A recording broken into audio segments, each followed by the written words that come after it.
ఓం మహాగణాధిపతయే నమః. ఓం గురుభ్యో నమః. ఓం శ్రీమాత్రే నమః.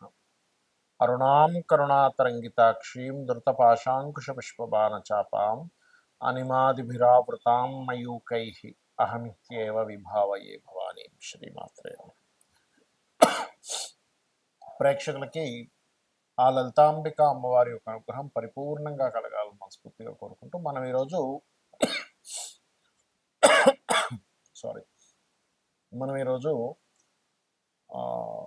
ఇంట్లో ఎటువంటి మొక్కల్ని పెంచాలి, ఎటువంటి మొక్కలు అవాయిడ్ చేయాలి అని చెప్పి తీసుకునేటువంటి విషయం ఒకటి. అలాగే మీ యొక్క జన్మజాతక చక్ర రీత్యా మొక్కల్ని గనక మీరు ఎటువంటి మొక్కలు దానం ఇస్తే మంచిది, మీకు తెలిసిన ఫ్రెండ్స్ కనో, ఎందుకంటే ఇచ్చిన వాళ్ళకి మంచిది, తీసుకునే వారికి కూడా మంచిది ఆ మొక్కని రక్షిస్తున్నందుకు. కాబట్టి ఏ ఏ లగ్నాల వాళ్ళు ఇటువంటివి చేయాలి. అలాగే ఒక ఇల్లు కొనుక్కునేటప్పుడు కానీ, ఇంట్లో ఉండేటువంటి నిర్మాణ విషయాల్లో కానీ, ఇంట్లో ఉండేటువంటి వస్తువుల విషయంలో కూడా ఎటువంటి జాగ్రత్తలు తీసుకుంటే మీకు బాగుంటుంది అనే విషయాలు మనం తెలుసుకుందాం.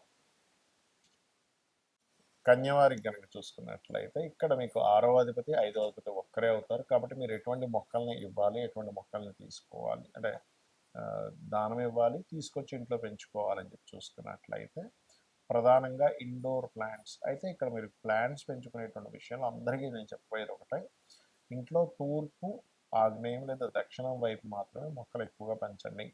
ఇంకేదో ఉత్తరంలో బాల్కనీ ఉందండి, పడమరలో బాల్కనీ ఉంది, ఒక మొక్క పెంచుకుందాం అంటే 1, 2 పెట్టుకోవచ్చు, కానీ ఎక్కువగా పెట్టకూడదు. అక్కడ పడమరలో పర్లేదు కానీ ఉత్తరంలో ఎక్కువ పెట్టకూడదు. ఎందుకంటే ఉత్తరంలో ఎక్కువ మొక్కలు పెంచితే అది ఎర్తీ ఎలిమెంట్ అవ్వడం, ఎయిరీ అండ్ ఎర్తీ ఎలిమెంట్స్ ఇంట్లో ఉండేటువంటి సంపద విషయంలో వాళ్ళకి బ్లాకేజెస్ ఏర్పడుతూ ఉంటాయి. కాబట్టి ఈ విషయంలో జాగ్రత్తగా ఉండండి. ఇక మీకు ఇండోర్ ప్లాంట్స్ పెంచుకోవడము, లేనట్లయితే వాటర్లో పెంచుతుంటాం కొన్నింటిని. ఇంట్లో ఇవాళ రేపు టెక్నాలజీ పెరిగి నీటి ద్వారానే పెరిగి ఉంటాయి కొన్ని, అటువంటి మొక్కల్ని ఇంట్లో పెంచుకోవచ్చు చక్కగా. అయితే ఈ వాటర్తో పెట్టేటువంటి మొక్కల విషయంలో మాత్రం ఆగ్నేయము దక్షిణం వైపు పెట్టకండి, తూర్పు వైపు పెట్టండి కేవలం. ఎందుకంటే తూర్పుకి airy element and watery element supporting elements అవుతాయి తూర్పుకి. కానీ పొరపాటును కూడా మీరు తీసుకెళ్ళి వాటిని ఆగ్నేయంలో దక్షిణంలో పెడితే అది మళ్ళీ యాంటీ ఎలిమెంట్ అవుతుంది, ఇవి గుర్తుపెట్టుకోండి.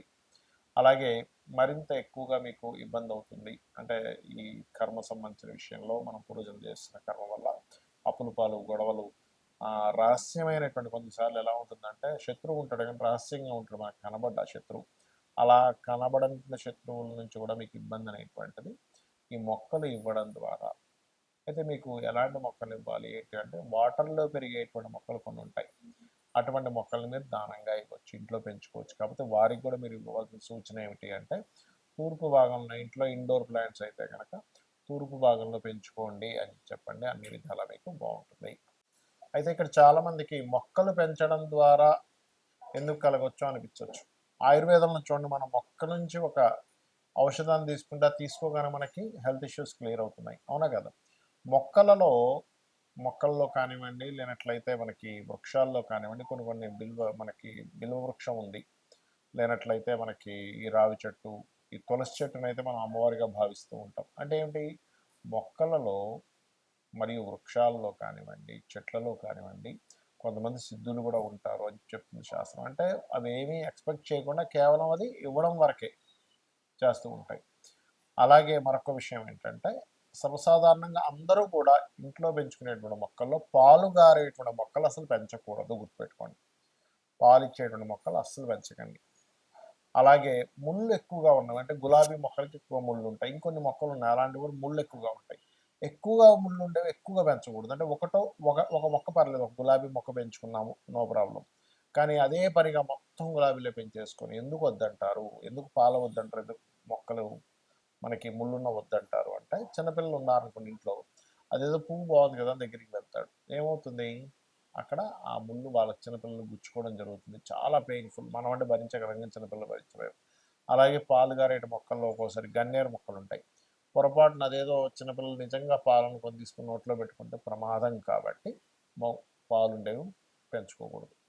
ఇక మరొక విషయం ఏంటంటే ఇక్కడ మనం 6వ స్థానంలో ఏ గ్రహం ఉంటే ఆ గ్రహ సంబంధించిన మొక్క దానం ఇవ్వచ్చు, ఆ గ్రహ సంబంధించిన గోవుకు తినిపించవచ్చు అని చెప్పుకున్నాం. ఉదాహరణకి రవి ఉన్నాడు, గోవుకి గోధుమ రవ్వ తినిపించడము, మరియు వీలైతే ఎర్రటి పుష్పాలు వచ్చేటువంటి మొక్కల్ని దానంగా ఇవ్వడం కానీ పెంచుకోవడం కానీ చేయొచ్చు. అలాగే చంద్రుడు ఉన్నాడు అనుకోండి, తెల్లటి పుష్పాలు వచ్చేటువంటి మొక్కల్ని పెంచుకోవడం కానీ దానంగా ఇవ్వడం కానీ చేయొచ్చు. అలాగే బియ్యపు పిండిని గోవుకి తినిపించవచ్చు. ఇవన్నీ ఏంటంటే పూర్వజన్మ కర్మను తగ్గించేటువంటి ప్రాసెస్. ఉదాహరణకి కుజుడు ఉన్నాడు, కుజుడు గనక మీకు 6వ స్థానంలో ఉన్నాడు, అప్పుడు ఏం చేయాలి అంటే అప్పుడు కూడా ఎర్రటి పుష్పాలు కలిగేటువంటి మొక్కల్ని పెంచడము, ఆ పుష్పాలను తీసుకెళ్ళి దేవుడికి నైవేద్యంగా పెట్టడం చేయవచ్చు. అంటే దేవుడికి పుష్పాలుతో పాటు అంటే పుష్పాలు పూజకు వాడుకోవడము, క్యారెట్స్ లాంటి పదార్థాలతో చేసినటువంటి తీపి పదార్థాలు నైవేద్యంగా పెట్టడం చేయవచ్చు.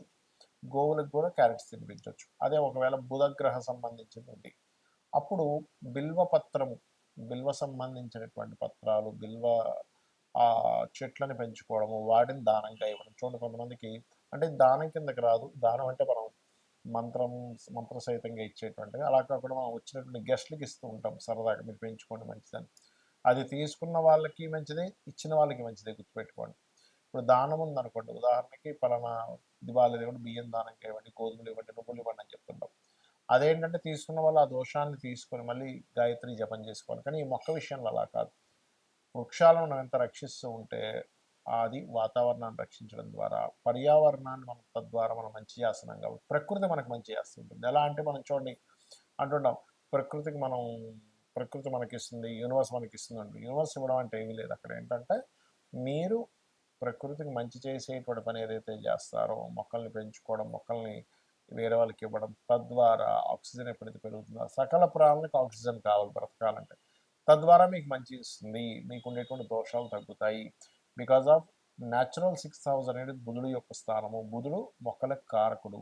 అప్పుడు మొక్కలు పెంచడం ద్వారా, మొక్కలు దానంగా ఇవ్వడం ద్వారా, మొక్కల్ని 10 మందికి రక్షించడం ద్వారా 10 మందికి ఇచ్చి ఆ రకంగా మీరు మంచి ఫలితాలు వస్తాయి. అలాగే మనకు ఒక్కోసారి గురువు ఉన్నాడు పంచమంలో పాడైపోయి ఉన్నాడు అంటే ఎవరికి ఉంటాడు సర్వసాధారణంగా 6వ స్థానంలో, పంచమంలో కదా 6వ స్థానంలో, సింహలగ్నానికి గురువు 6లో ఉన్నాడు ఉదాహరణకి. అప్పుడు ఏం చేయాలి అంటే పసుపు రంగు పుష్పాలు వచ్చేటువంటి మొక్కల్ని దానంగా ఇవ్వడం కానీ పెంచడం కానీ చేస్తుంటారు. వాటిని తీసుకెళ్ళి అమ్మవారి దగ్గర, అయ్యవారి దగ్గర పూజకు వాడాలి.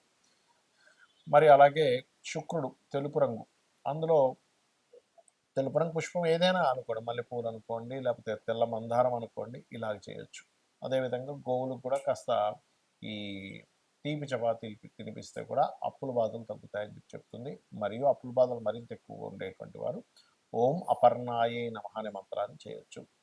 ఇక శని ఏమిటంటే మరి శని ఉంటే అలాగా నలుపు రంగు పుష్పాలు ఉంటాయి, నీలం రంగు పుష్పాలు ఉంటాయి అంటూ ఉంటారు. అలా కాదు, శని కనుక ఉన్నట్లయితే రావి చెట్టు మొదళ్లలో నీళ్లు వేయడం చాలా మంచిది.